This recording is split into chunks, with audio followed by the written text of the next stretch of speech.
Well, it's lovely to be with you all virtually today. Obviously, as you're all aware, the coronavirus caused this wonderful conference to be canceled, and it also caused me to change the topic of my paper. I was originally going to present on something slightly different, French Revolution related, but I decided to change topics a little bit for a couple of reasons. And the most obvious one here is limits on movement is something we're all very aware of right now.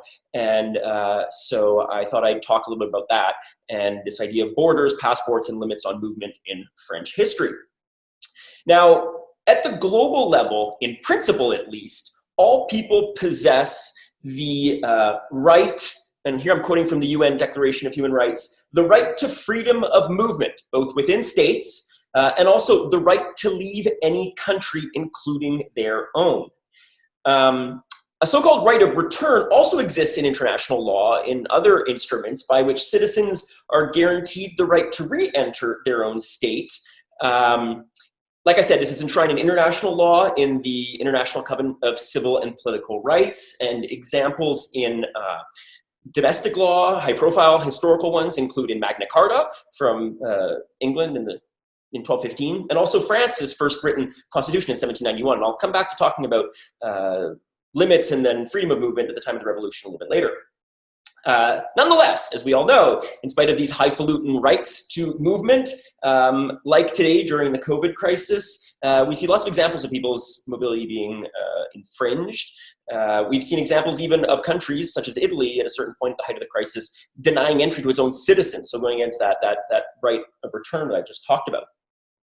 Now, at the same time, there is a long history of people's mobility being hindered or completely restricted because of health emergencies. Even before the advent of germ theory, of course, dating back to ancient times, quarantines were recognized as being useful to to prevent the spread of infectious diseases. And these sorts of ideas actually go back a very, very long time. Religious injunctions actually predate legal ones and public health ones around the effectiveness of these sorts of measures. There are examples from Leviticus in the Old Testament and also the Hadith of the Prophet Muhammad in the Islamic tradition. Now, similar or related to these constraints on movement at time of health emergencies are documents like passports that allowed people to move, gave them the permission to travel in spite of these sorts of quarantines.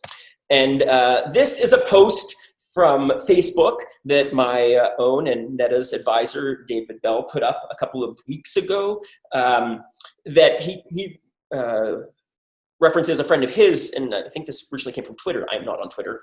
But it shows the similarity between the document on, well, this is going to be, I don't know if it's mirror image, but for me, it's on the right, of a permission slip to exit the area around Marseille during the plague of 1720, attesting that the person was carrying the document came from an area where there wasn't plague, so they could safely travel. They weren't going to be infecting other people. And then, of course, on the left, I'm sure you've read about these in the news, these attestations de déplacement dérogatoire that are required in France to leave your home in the midst of the COVID crisis, to go out and get groceries or to walk your dog or to get some exercise. And so, as you see David's joke there, there's an interesting similarity, a continuity in French bureaucratic history between documents from the 18th century and health crisis and documents from the 21st century. Now, prior to this current crisis, at the global level, in the modern world, there have been few medically prescribed limitations on movement. In the past, when there have been outbreaks, of Ebola in Africa, we read about it every now and then, SARS about 10 years ago in a number of different countries. We talked about West Nile virus recently, Zika. All this attracted attention, but it never led to the types of limits on movement that we're experiencing right now as a result of COVID. And so this is really proving to be a really unprecedented experience for us in terms of the law, but also in terms of our experience. And so, like I said, it was inspired by this calamity or this global difficulty that we're facing right now, and the fact that I'm writing a book on the history of passports that inclined me to shift my talk a little bit today and talk about passports, limits on movement, and borders. So of those three elements in my title, I'm going to start with the borders. Borders are the most recent of those three phenomena. Like I said, limits on travel have existed, especially related to health, going back to ancient times. Passport-like documents have existed for a very long time.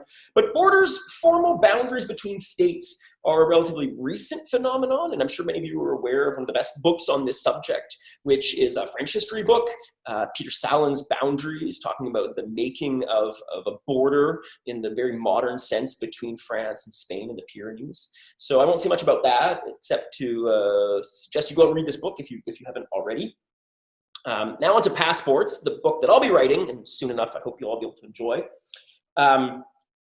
Like I said, passport-like documents have also existed since antiquity. And there's been a diversity of these sorts of documents under different sorts of names, doing different sorts of things. But through all of this diversity in history, there's also been a fair bit of very interesting consistency. And one of those consistencies is in the function of passports. For as long as I've found evidence for, passports have really done two very important things. One is to provide protection for travelers and to provide permission, and sometimes to provide both at the same time.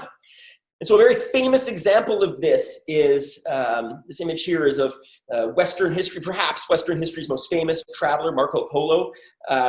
When he returned to Europe from the court of Kublai Khan in the 13th century, the great Khan gave him two golden tablets, which, quote, proclaimed that he might travel freely through his domains, through the Khan's domains. So that's very similar to a modern passport. You're getting, permission from someone to travel. And like I said, there's consistency today. There's also, indeed, quite hilarious consistency even in the language that we see in passports today related to this idea of protection and permission to travel. So here is an image of my passport. I actually think this is my last passport. My new passport is a biometric passport, I think. But anyway, the language in this inner cover is what I want to draw attention to. Now, we normally don't pay attention to this language, right? When you go through an international border control back when we could all travel internationally, they flip straight to that page that has your picture, that has your data. But in the past, it's actually this page that was the most important element of a passport. And this is where it says here, in highfalutin language, that the Minister of Foreign Affairs of Canada requests the Majesty the Queen, all those to whom it may concern, to allow the bearer to pass freely without let or hindrance. So this idea of the Queen is asking, for my ability to travel. She's asking whoever's out there to give me permission to travel. And she's sort of granting me, as my sovereign, permission to travel. And this language is very consistent. I found a passport from the mid-19th century in the British Library. And many of these documents have exactly the same language. This was a passport issued to the Earl Spencer. Her Majesty's Principal Secretary of State for Foreign Affairs asks in the name of Her Majesty the Queen for the traveler to pass freely without let or hindrance. So freely is the key word here I want to zero in on as I now shift gears to talking about historical forces that have limited or hindered people's ability to travel. And with a focus on French history, obviously, but with connections that I make to the world today and, ease of travel or not, as the case may be. And that's a point that I want to reinforce. There's actually been a surprising amount of oscillation or ebbing and flowing between times when certain people have enjoyed greater ability to travel, or like now, pretty much all people are experiencing great difficulty in traveling. And I'm going to go through several different logics around which this hindrance of travel has hinged at times, and then the documentation that people have had to carry to sort of sometimes get around those barriers. We've already talked about health. I started off talking about health, so I'll just mention that briefly and then move forward. Here is an image, of course, from that famous plague of Marseille in 1720, which was the last major outbreak of bubonic plague in Western Europe. Moving on, though, quickly, another limitation in the past to people's ability to travel was religious. For example, confessional passes were needed at the time of the wars of religion in Germany and in France to move between Protestant and Catholic areas. This image, has nothing to do with passports. It's a very famous image, obviously, of the St. Bartholomew Day massacre. But this wasn't limited to the wars of religion. In 1757, the French king ordered the lieutenant general of the police to oblige all Jews in France to carry passports. And still today, religion can be a very controversial issue for someone's ability to move around in public. Just think of the huge debate around Muslim women covering their faces and whether they can even exist in public spaces with their faces covered. So right there, religion has been a very important logic with respect to people's ability sometimes to move and then hindering people's ability to move at other times. The next logic I want to talk about is sort of a catch-all logic that I'm calling politics. This is probably the most obvious one to us today. Obviously, our passports are issued by the state or states where we enjoy citizenship. And here you can see a couple examples of French passports in history. The oldest one is from the time of Napoleon. The one above, you can see, so passports, just on the side, for much of history, were just single sheets, single documents. And it was only in the early 20th century that they went from being sort of a single sheet, like you see on the top left there, with the picture stapled to the top, and then they soon acquired a booklet format. And part of the reason for that is you can see, no, you can't see it on either of these, but they used to just stamp your visas or say, he entered the country on this date. They would just scribble it on the back of that single piece of paper or on the front if you're in a space on the back. And so that's why they ultimately changed to the booklet format. In any case, politics. Sorry. Right. So we see politics operating and sort of stateship, not just in terms of who gives you your passport, but also once you have your passport, where you can go, and again, where you can't go.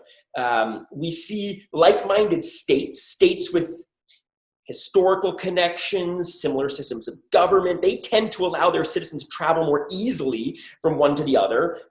So you can think of the former British settler colonies, Canada, the United States of America, Australia, New Zealand, and the UK. These are 5 countries that are interspersed around the country, but similar systems of government. And the citizens from those countries can actually travel relatively freely among all the states of the world amidst those 5. Think also about the European Union. I mean, the Schengen area, and I'll talk a little bit more about that a little bit later, is a great example of states with similar political outlooks really facilitating travel between their citizens. Here in the Gulf Cooperation Council used to allow a fair bit of free movement for citizens of Saudi Arabia, Bahrain, the UAE to travel all around.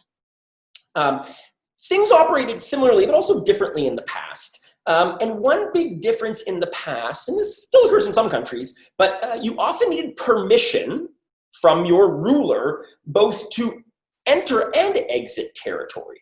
So this goes again back to medieval times. In medieval England, there was a principle in the law known as ne exiat regno, which essentially was the king's license. You had to get the king's permission to leave the country. And this idea, people actually attribute back to the Norman conquest, so William the Conqueror. So the idea, came from France to England, and the idea is similar in France. I mean, there are all sorts of edicts issued through French history forbidding people to leave the country without permission.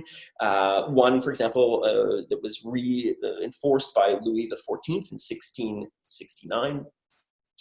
Now, travelers inside France, and I'm not saying anything that French historians don't already know, also needed permission to travel in the past. And they had to carry documents or else they couldn't travel, like we can't travel today. And those documents took one of 2 forms. One was sort of a document issued by the town hall, the area where church, or an aveu from usually a religious authority, like I just said, saying that someone is an upright character and they're allowed to travel. Now, the revolution brought a number of changes to this. And something that was in the Cahier de Doléances and something that the National Assembly moved very quickly to try and change was to get rid of those internal passports, to really try and liberalize free movement in France. And not just within France, but also internationally. There was a decree in June of 1791 that abolished those internal passports, allowed for free circulation. Free circulation was guaranteed, like I said, in the Constitution of 1791, but also that ability of French people to return. And so that idea of free movement was something that was an ideal in the early years of the revolution, but as I'm sure you all know, one of the revolution's main legacies would not ultimately be freer movement. And that was in large part due to one person and his family having their travel seriously hindered, and that, of course, is Louis XVI, when the king's flight to Varennes was stopped when he was trying to escape the country, and he was brought back to Paris, and then suddenly new laws re-established all sorts of even tighter controls than there had been in the Ancien Regime around people's ability to move. And passports to leave the country. Obviously, you know, Louis is the most famous of the emigres to try and go. Many did go. So the politics around immigration were really something that caused the French, after this brief moment of you know, ideals about liberal free movement, to really walk it back. And in fact, by a decree of the National Convention of December 1792, which still has the force of law in France today, the government reserves the right to refuse to issue someone a passport, which, if you remember the international law that I mentioned from before, goes against that freedom to leave one's own country that is enshrined in the UN's Universal Declaration of Human Rights. I'll come back to the revolution in a minute when I get to my last logic, which is the logic around security. Briefly, I'm going to talk about economics. Again, in the world today, we see that countries that have close trading or economic relationships, though not always, tend to allow greater movement, traffic of people, goods, services across their borders. Another important economic consideration is the asymmetries of wealth between states and worries over unwanted economic migration mean that citizens of comparatively poorer countries have a lot harder time traveling, they have a lot harder time getting visas, they have to prove your individual affluence or be granted some other sort of dispensation to travel because there's the worry that they might stay in a relatively wealthier country. That's a big impediment to travel for a lot of the citizens of the world today. Now, unwanted economic migration was also a very powerful driver in French history in terms of trying to limit people's movement. So remember those internal passports in early modern France that I mentioned before? A main purpose of those was precisely to prevent vagabondage and especially undesired relocation to cities, and Paris in particular. Internal passports of this sort were even more important in the 19th century. Here is an image of a livret d'ouvrier, which was quite literally a worker's booklet that again aimed at limiting the mobility of workers, of paupers, of people who might, you know, try and travel around the country looking for better economic opportunities. They look a lot like passports. I mean, they have that booklet format. Even before passports in the 20th century acquired their booklet format, they have, you know, descriptive information, and so it's very similar to a passport, but it also contained schedules and people's sort of working permissions. And again, the purpose of this was to regulate